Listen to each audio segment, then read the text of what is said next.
You know that feeling, that overwhelming, almost suffocating weight of daily life? That profound, universal urge we all get to just step away from our responsibilities, to completely shed the expectations of everyone around us and be somebody else, even just for a little while. Well, today in this explainer, we're diving into a story that captures this feeling absolutely perfectly. It's a tale of high society, hidden identities, and the incredible lengths we go to just to escape our own lives. Okay, let's dive into this. To really understand the exhaustion of the double life, we've got to look at Oscar Wilde. He was an absolute master at peeling back the polite, fake facade of society. Think about how tiring it is to constantly pretend to be perfect. In a highly judgmental society, whether we're talking about Victorian London or our hyper-connected modern world today, maintaining a flawless image is just a messy, complicated business. The truth of who we are is honestly almost never as simple as the face we show in public. So what does this actually mean for us? Well, it means we all experience that deeply relatable, almost desperate modern urge to invent a fake excuse. Come on, we've all been there. We're all constantly looking for a way to gracefully get out of an incredibly awkward social event, a tedious dinner party, or an exhausting family gathering without causing a massive scene. In Wilde's classic narrative, this urge is absolutely perfected by a witty, wealthy gentleman named Algernon Moncrieff. Algernon brilliantly invents a chronically sick friend, a guy he names Bunbury. Whenever Algernon's strict, downright terrifying Aunt Augusta demands his presence at some boring social function, suddenly, tragically, poor Bunbury falls ill again. And Algernon? Well, he simply must rush to his bedside in the country. This right here is the ultimate art of the excuse. Now, Algernon doesn't use this clever deception out of actual malice. He's not an evil guy. He does it just to find a tiny, quiet slice of freedom. He uses it to avoid washing his clean linen in public, basically dodging the judgmental eyes of his peers so he can actually enjoy life on his own terms. So why does this matter today?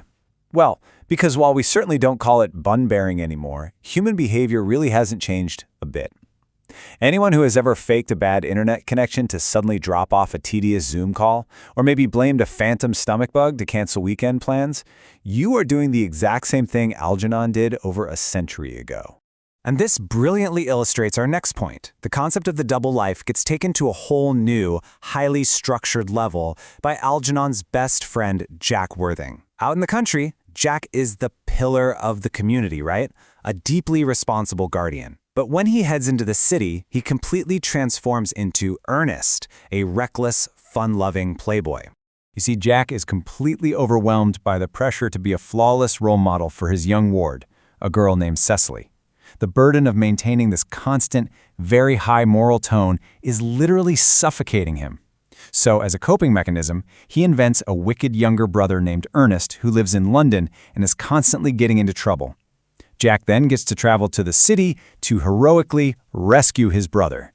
What does this actually mean in a practical sense? Basically, Jack has created a 19th century finsta, a fake secondary private persona. Ernest is essentially his burner account. It's a carefully constructed identity where Jack can go to the city, act out, and completely blow off steam without ever risking his pristine, perfect reputation back home. But as we all know, lies have a very funny way of catching up with us. The ultimate complication kicks in when both of these men fall desperately in love. Jack falls for Algernon's cousin Gwendolen, and Algernon falls for Jack's ward Cecily.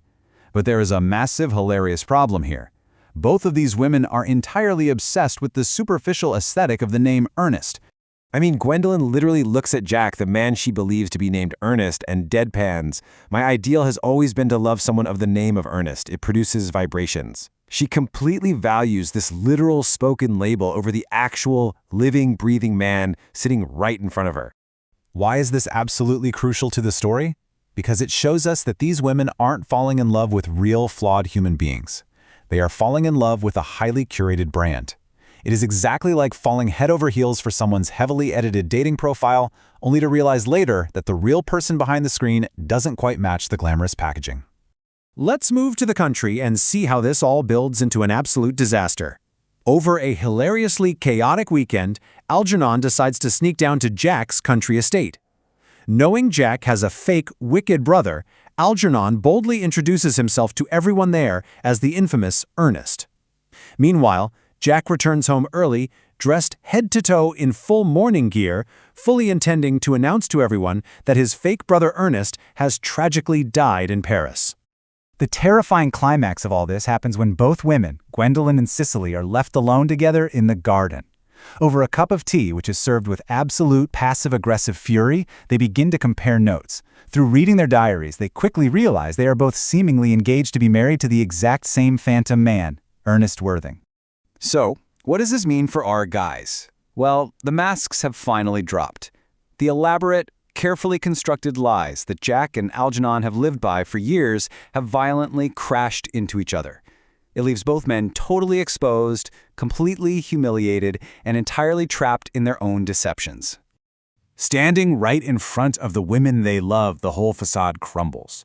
Jack, with this dramatic, just utterly defeated sigh, finally confesses, "I have no brother, Ernest. I have no brother at all." It is such an absurd tragedy. The fake identities they spent years carefully cultivating are completely and utterly destroyed in just a matter of seconds.